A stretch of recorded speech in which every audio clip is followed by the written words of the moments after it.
आज सवेरे सवेरे मेरे गैरेज में एक अपाची आई। उसमें दिक्कत क्या है कि ये इंजन बना था इसका 2 दिन पहले।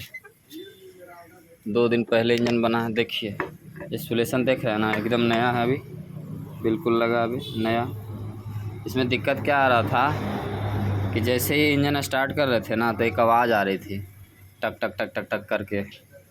जो इंजन बनाया मैकेनिक, उससे हम बात भी किए तो बोला भैया हम सब कुछ तो बदल दिए हैं, उसका टाइमिंग चैन भाल्व पिस्टन सब मतलब लगभग सामान चेंज कर दिए।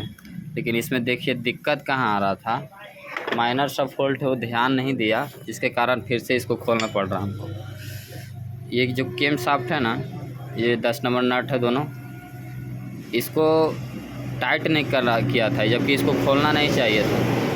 पूरा खोल दिया और खोलने के बाद ऐसे ही सेट कर दिया, इसको टाइट नहीं किया और ना ही लॉक किया। देखिए लॉक रहता है, ये नीचे से ऊपर से तरफ लॉक होता है, ना इसको लॉक किया है और ना ही इसको टाइट किया।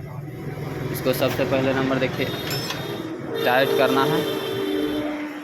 देखिए ढीला है पूरा। छोटा छोटा चीज़ पर ध्यान देना पड़ता है, अगर ये ध्यान नहीं देगा तो फिर से दोबारा खोलना ही पड़ेगा।